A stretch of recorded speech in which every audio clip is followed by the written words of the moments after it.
We need to hear more interviews conducted like this. Watch as Donald Trump goes into great detail onto how he's going to rescue this country from Kamala Harris and her radical policies.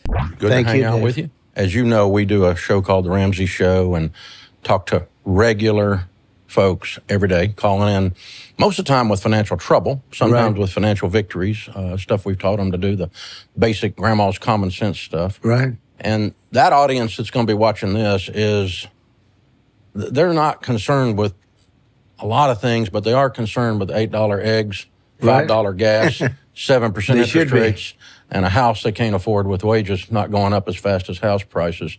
This inflation thing's a big deal. So in the first 90 days, the strokes that you make to change the economy when you're elected are a big deal.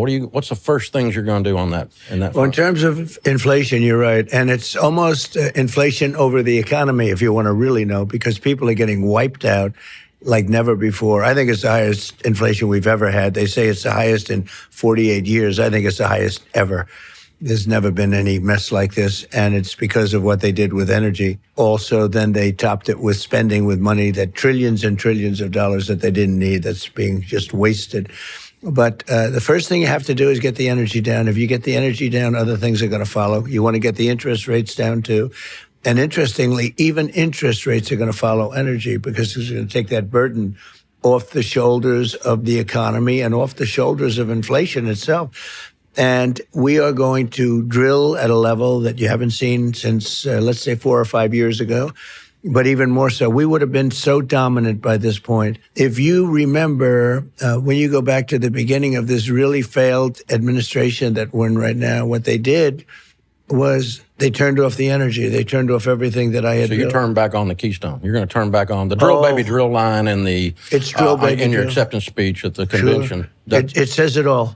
You know, I'd like to use another line, but there's no line that's better.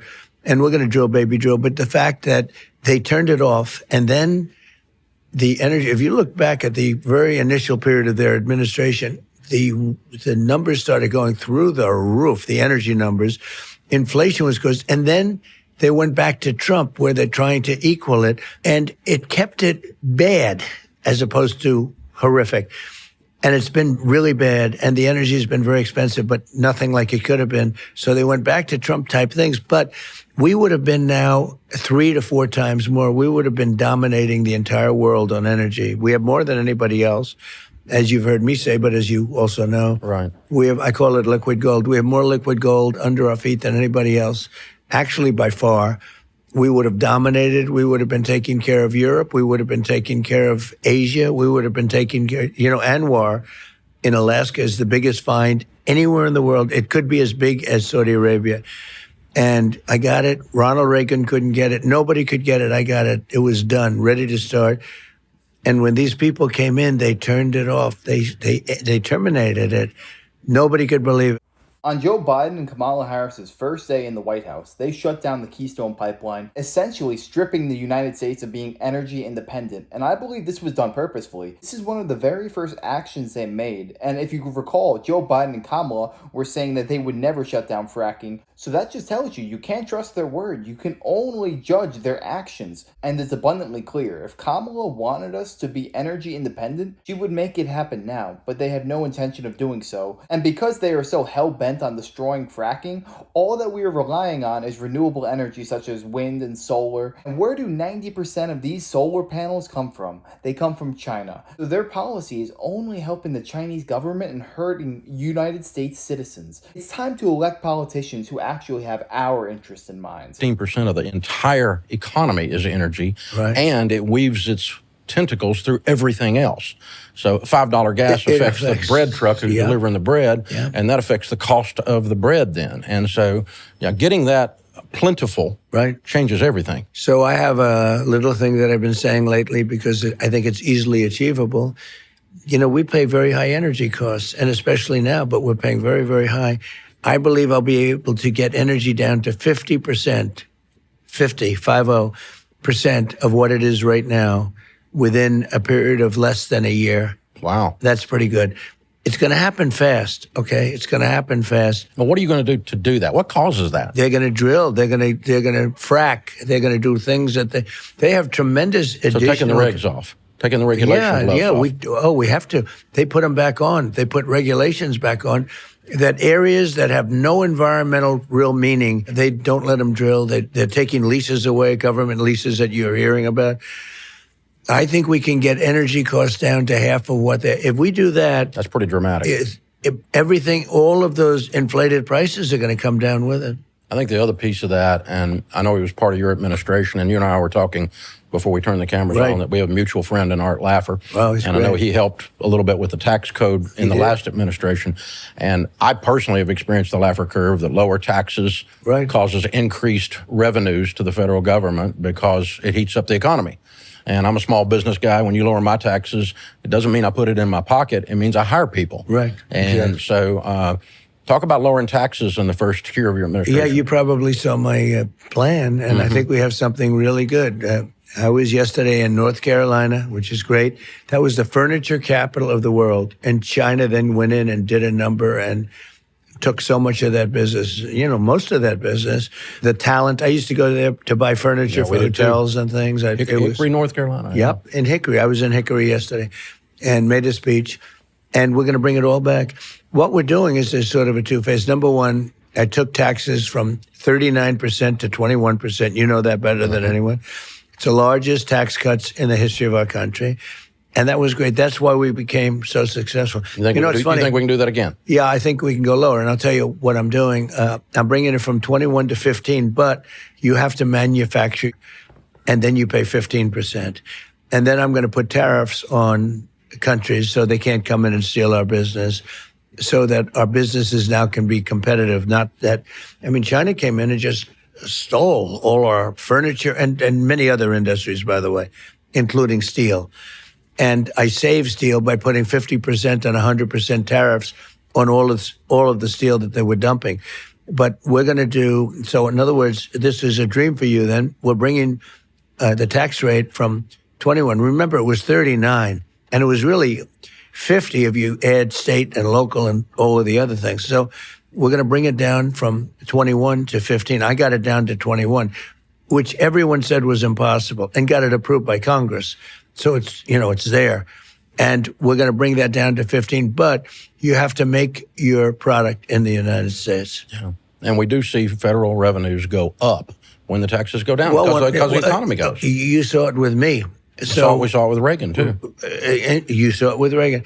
So at 39% and then down to 21%, you would think would do half, or you'd do much less. In the first full year, we did much more revenue in the United States than we did at 39. In other words, we took in much more money. Which is how you solve the deficit. Bill Clinton almost balanced the budget with the exact same principle. Right. Yeah, that's true. That's true. He did. And cost cutting. Yeah. We have plenty of cost cutting to do, too, and that's okay. Yeah, that's In fact, I'm going to ask Elon, who's a great guy, but he's a pretty good That was a great interview. Yeah, that was a great interview. Yeah, it was. That was some interview. We did pretty big numbers. I hear we did like 900 million people or something.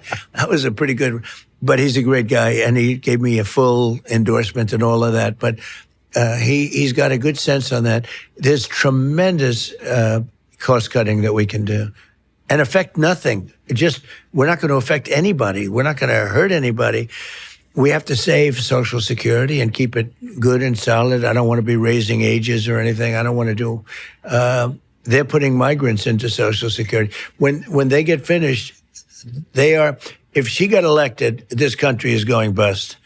If she got elected, we're going back to 1929 depression. This current administration is treating non-citizens better than American-born patriots. All of these people coming into our country, they're getting checks for thousands of dollars. Meanwhile, the people in North Carolina are struggling. They had their homes and livelihoods wiped out. And what does the Kamala Harris administration do? We'll give you $750.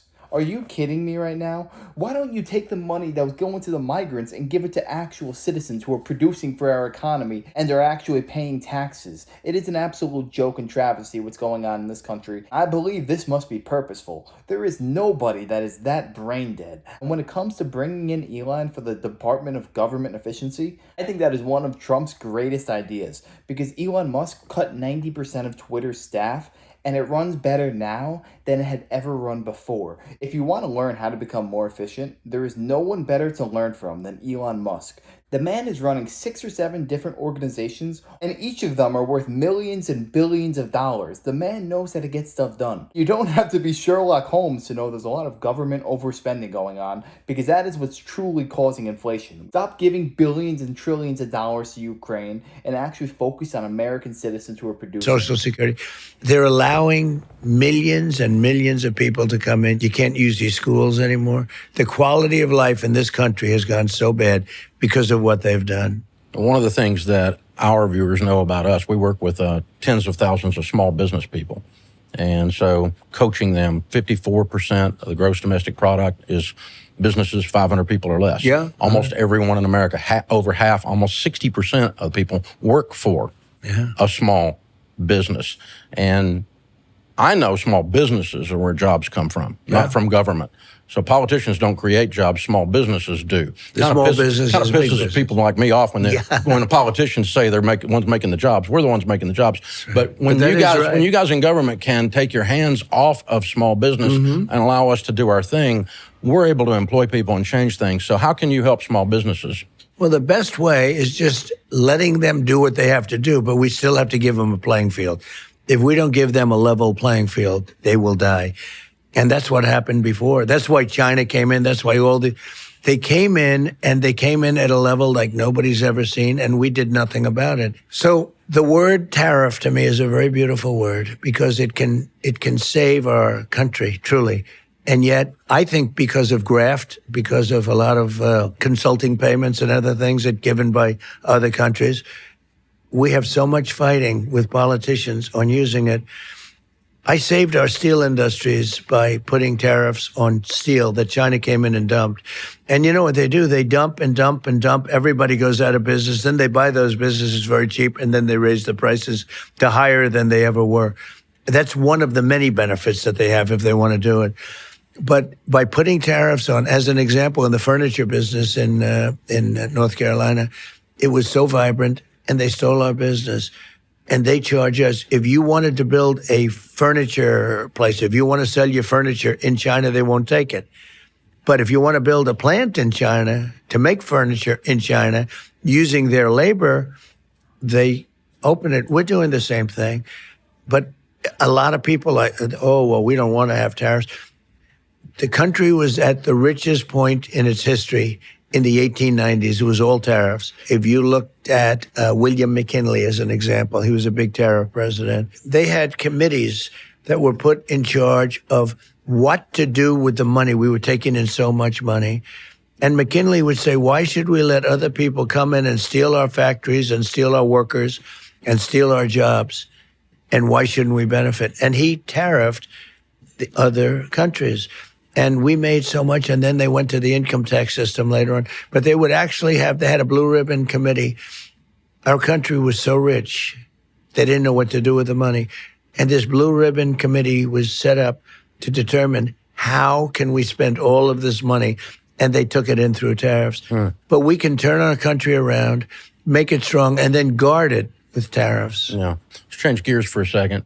In Scotland 2 weeks ago, and we played bunch of different courses there, including Turnberry. Good. Which arguably, according to the golf guys I was playing with, is the nicest course in the UK right now. And certainly the halfway house, the lighthouse out there. Isn't that good? Turnberry's amazing. Yeah. But what I came away with, not only is the golf course great, just to give you a huge compliment, Thank you. you know that, but the staff and the team, the excellence in the hotel, in the restaurants, in the golf shop, everybody we dealt with. Talk about what it's like to work for Donald Trump.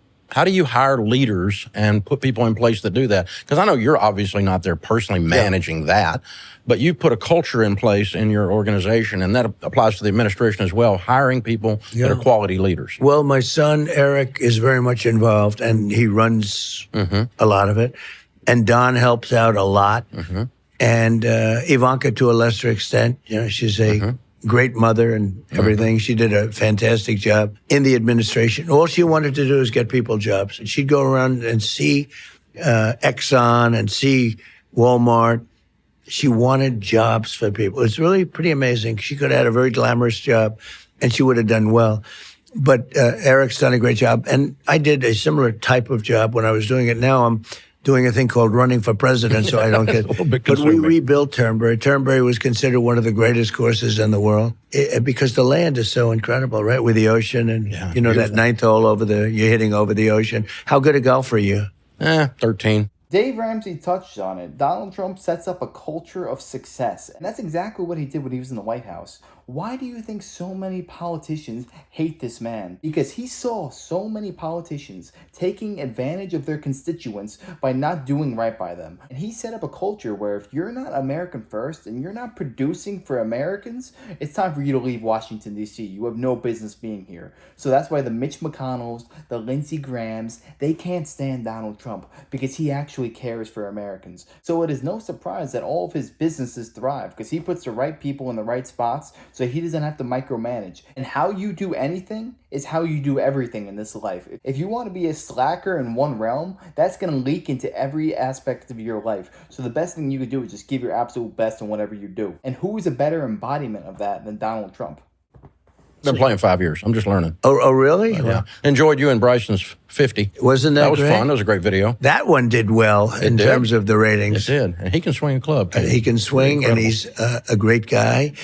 And he is very long, very straight. And you know what? He's a great putter. Yeah. One of the best putters. He's one of the best putters in the world. That was quite an exciting thing. We got it down to 50. You actually pulled one hole off. I watched it. Yeah, well, all rode on you. You carried one. Even more than one hole, if you want to. But we did well. We did well. You did. It was very fun. So, what leadership qualities, when Eric's hiring, did you teach him to look for? Well, I like the recommendation business, but what I like best is taking people that are in the company and moving them up. You take a waitress as an example, and she becomes the head of the restaurant. You say, because you know if certain people are good. And when they work for you already, that's better than recommendation.